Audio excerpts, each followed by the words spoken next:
Welcome back. If you recall, we were discussing modification of Rankine cycle, which are very important for effective conversion of thermal energy into work. We have discussed Rankine cycle with reheat. Now, we like to discuss Rankine cycle with regeneration. We like to spend some amount of time, and this particular scheme I am calling it, or it is called as open feed water heater. So, regeneration with feed water heater, which is open type feed water heater. Let us look into the arrangement of the basic cycle. The arrangement of the basic cycle, we kept it very simple, because first we like to develop the concept, and here only one feed water heater, and that is open type feed water heater, that has been shown in the figure. So, let us start with the boiler. This is the boiler, in which there will be some economizer part, and then there will be steam generator or evaporator part, and then there will be superheater. After that, superheated steam at high pressure will go to the turbine, and it will expand up to condenser pressure, but not the entire amount of steam. When the steam is expanding from the inlet pressure to the exit pressure of the turbine, in between certain amount of steam we will take away from the turbine. This is called bleed steam. So, steam is bled out of the turbine, and this bleed steam will be utilized for heating the condensate. Now, the rest of the steam is allowed to expand up to the exit pressure of the turbine. Then at the exit, it will go to the condenser. It will get fully condensed. Ideally, we will think that saturated liquid is coming out of the condenser, and in the after that it will go to a feed pump. So, the feed pump is not feeding it to the boiler directly, but it is feeding it to some sort of a open feed water heater. So, you see the feed water will be heated in between before it reaches the boiler. So, feed water what is coming out of the condenser, it will be taken into some sort of a heater, and in that heater the bleed steam which we have taken out of the turbine, that will be also fed, and there will be a direct contact between the feed water heater, between the feed water and the steam, and our cycle will be designed in such a way, so that ultimately we will get liquid, condensed liquid in the saturated condition, and that liquid will be taken to another pump. This is pump 2. This pump will ultimately raise the pressure to the boiler pressure. That means, this pump will be able to supply the feed water, heated feed water to the boiler. So, this is what is our cycle diagram, physical arrangement of a Rankine cycle with regeneration, and when we have used one open feed water heater. Open feed water heater is like this. We can see this diagram schematically, very simple schematic diagram I am showing. The internals are much complex. So, let us say we have got steam over here,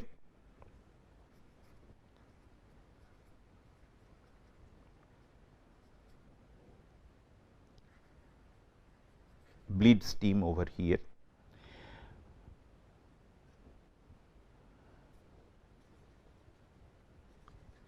condensate from condenser. So, this will be falling in the form of spray, very simple arrangement I am showing, and the steam will move in the upward direction. It is designed in such a way, this device, that the steam and water droplet, they get enough time to contact with each other, and then the steam will condense, and then ultimately at the bottom we will have condensate, which we assume that it will be in the saturated liquid condition, and it will be taken to a pump which will pump it back to the boiler. So, this is the arrangement, and this kind of condensation is called direct contact condensation. So, in an open feed water heater we will have direct contact condensation, and by this direct contact condensation the steam will condense, and the condensate which is coming from the condenser, its temperature will increase. Now, let us go to the thermodynamic plane, and as usual I will try to explain it with the help of a TS diagram. Let us say we start from the turbine. So, in the turbine from 1 to 2, if m dot 1 is the total amount of mass flow rate. So, m dot 1 mass of steam that expands from 1 to 2. At point 2, m dot 2 amount of steam is blade extracted from the turbine, and then from 2 to 3, m dot 3, which is m dot 1 minus m dot 2, that amount of steam expands. Then at 3 we get this mass flow rate, and this amount of steam then is condensed in the condenser, and it reaches point 4, which is the saturated liquid condition. Then there is a pump P 1. So, that raises the pressure up to 0.5. So, this pressure is raised over here. Now, whatever steam we have got at point 2, that steam and this condensate at 0.5, they mixes. So, what will happen? This steam it has to condense. So, it will condense and come to 0.6 saturated condition. This liquid that will get heated and it will also come to 0.6. So, basically then two streams are mixing, and ultimately we are getting one stream of fluid which is liquid, that is at 0.6. So, if we come back to our previous diagram, then what we can tell that this is your 0.5, this is your 0.2, and this is your 0.6. This is also there in this diagram. In this diagram also it is there. So, this is your 0.5, this is your 2, and this is your 0.6. And by one energy balance, which we will see later on, or now itself we can do it, this energy balance we can do. Let us say m dot here, if we do the energy balance. So, let us say the enthalpy at point 2 is H 2. So, the mass which is coming through stream 2. So, that will be m dot 2 into H 2. So, that is entering, and the mass of the condensate which will come. So, that will be m dot 3, and this will be it will have an enthalpy of H, it will have an enthalpy of H 5, m dot 3 and H 5, and then it will give us m dot 1 and H 6. And then we have got another equation. What is that? M dot 2 plus m dot 3, that is equal to m dot 1.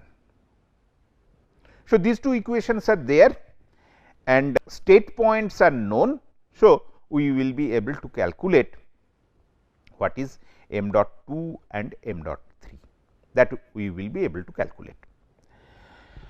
So, this is one scheme and let me tell you the advantage of this scheme. Now, there are a few questions to be asked, that you see the steam has to be heated, the condensate has to be heated from point 1 to up to this point. That means, where we are getting saturated, liquid up to this point, saturated liquid at boiler pressure. This has to be at this condition, the liquid from point 5 to this point, condensate has to be heated.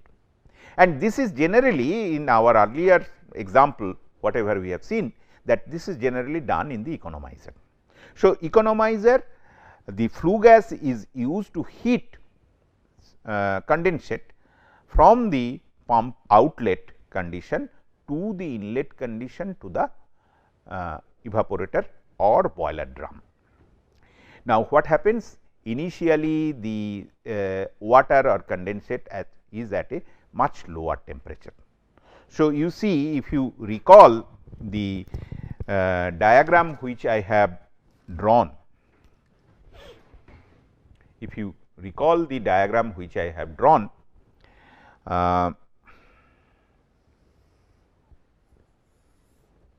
let us say again it is a TS plane and this is the way flue gas is being cooled and this is the way steam generation is taking place. So, here you see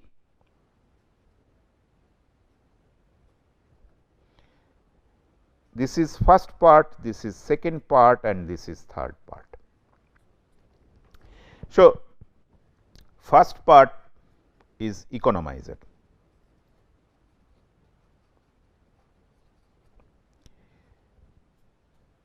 So, this is, we can call it evaporator, this is vaporization takes place, and third part is your superheater. So, you see the temperature difference, if we see, then you will find that at this point the temperature difference is very large. If this is our delta T, so this delta T is very large to start with, because one stream is having liquid water at the outlet of the pump after condensate. So, temperature is very low, but the flue gas, corresponding temperature of the flue gas, the product of combustion, that is not that low. So, here what we find, that lot of irreversibilities are there because of this high value of delta T. Now, if this heating can be done by some other means, means I like to say that if it can be done internally by cycle modification, not burning the fuel specifically for this kind of heating, then we have got one advantage, one thermodynamic advantage. The thermodynamic advantage is that let us say this heating is done internally by cycle modification, then external heating is from somewhere here, and external heating you see I am doing at high temperature. Heat addition at high temperature is beneficial. That is why I have discussed this point also earlier. Carnot cycle is having higher efficiency compared to other cycles operating between the other reversible cycles operating between the same temperature limits. So, this is the cycle modification we want to do, and that is what we have we are attempting through a regenerative steam power cycle. The next question is that we are using steam for this heating, initial heating of the condensate, is it beneficial? Now, well, what we do is like this.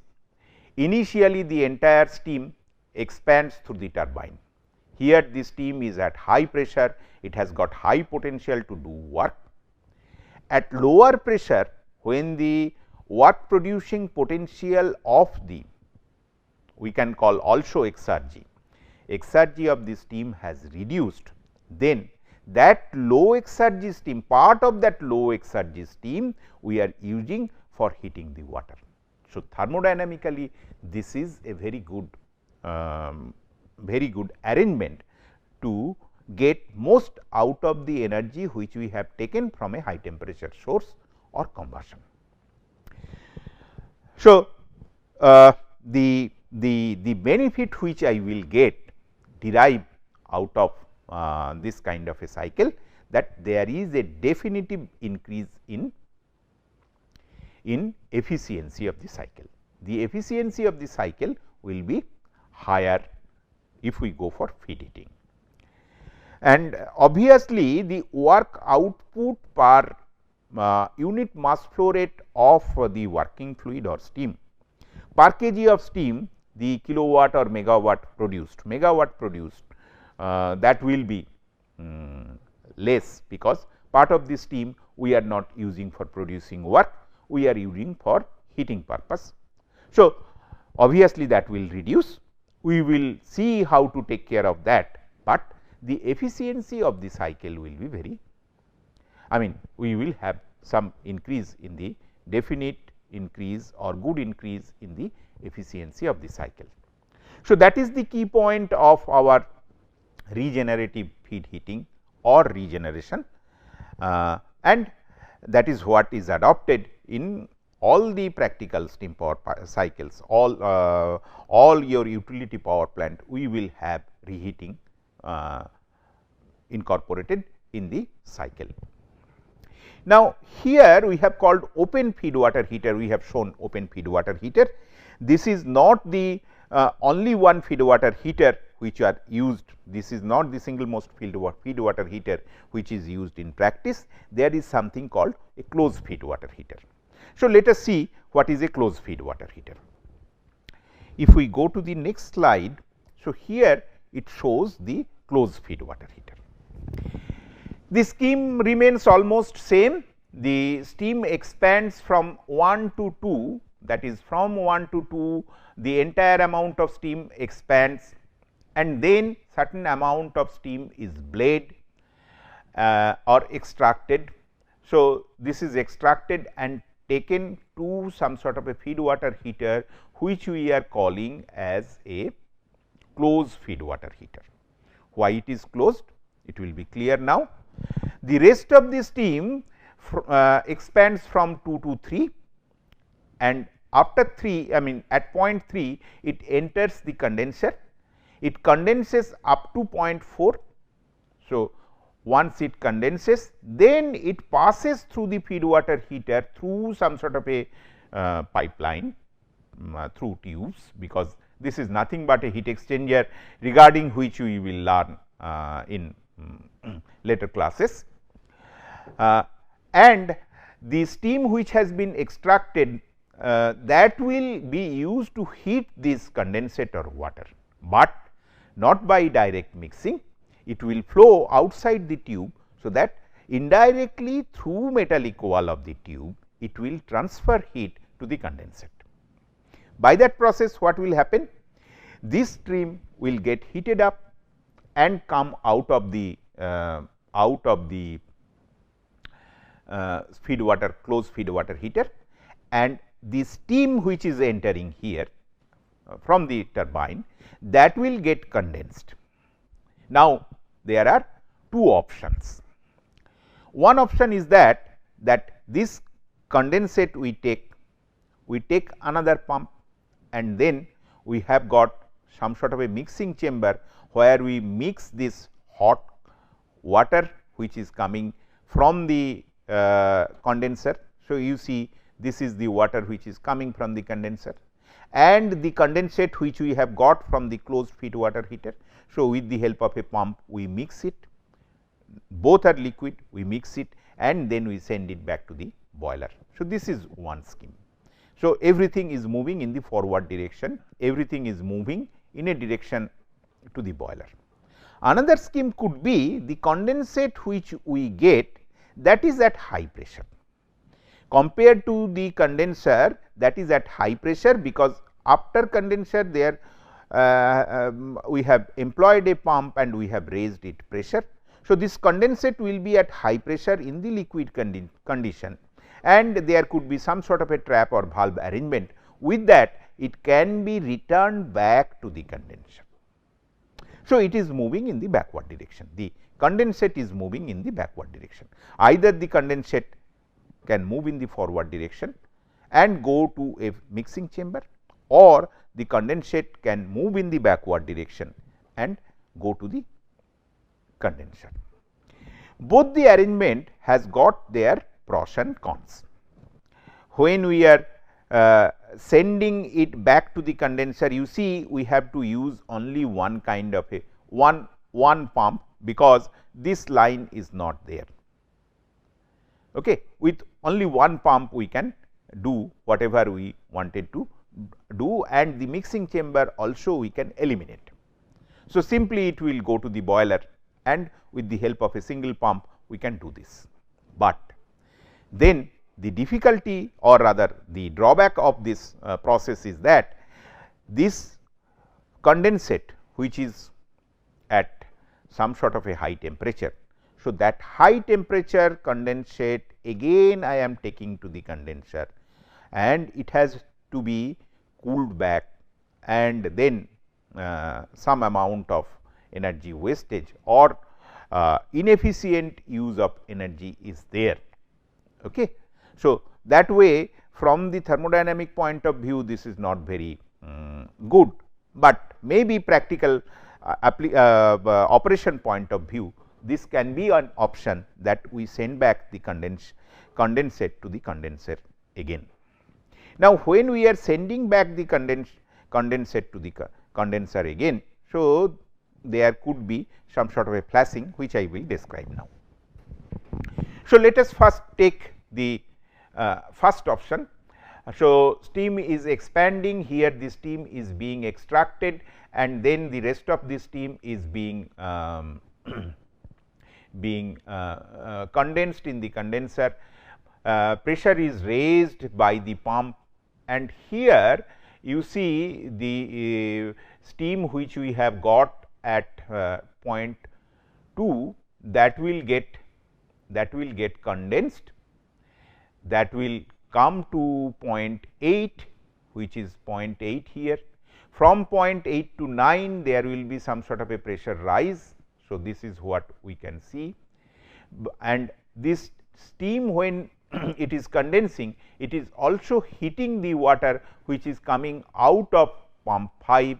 So, this heating process which is from 5 to 6, that is shown here, and then there is ultimately some it is some at a high pressure and it will go to the boiler.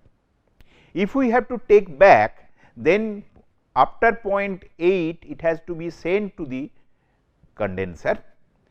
At point 8 it is in liquid condition. In the condenser when it is going at a low pressure, high temperature water is going to a low pressure condition, and for that there will be flashing or generation of steam.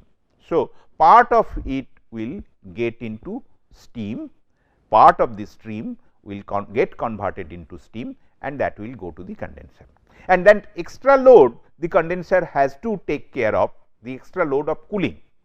So, as I have told, from the energy conversion point of view, this is not a good option, but even then from practical point of view, in many cases this is applied. So, this is how the closed feed water heater operates. Now, the question will be there that I have shown two feed water heater, what is used in a practical steam power plant? In a practical steam power plant, in fact, we have got mixture of both. We have got in a large steam power plant, there will be number of feed water heater. For example, for understanding, we have taken cycles with only one feed water heater, but in practice there will be number of feed water heaters. Some of them will be open feed water heater and some of them will be closed feed water heater, and we will have a combination of both. And this design, of course, how many of them will be open feed water heater and how many of them will be closed feed water heater, what will be the position of the feed water heater with respect to the extraction point. This is called the extraction point. With respect to the extraction point of the turbine, that is that comes into detailed design of the cycle and detailed design of the plant. That is not within the purview of the present course. We are not going to discuss that, but there will be a combination of open feed water heater and closed feed water heater. I like to add another point here. The point is we by feed water heating, by extraction of steam, if we go for feed water heating, we have got definite increase in efficiency, but what we pay for is that for the same circulation rate of the working fluid, we get some less amount of power. And if we see reheat cycle, I told that there could be marginal increase in efficiency, but definitely we get more work out of the same amount of fluid circulation through the cycle. So, you see these two options of modification of Rankine cycle, they are supplementary to each other. So, if we combine them together, then what we get? We get more work and at the same time more efficiency. So, obviously, this is exploited in practical power plant, in utility power plant, large steam power plant, we have got both reheat and regeneration. And again we have regeneration with both open feed water heater and closed feed water heater.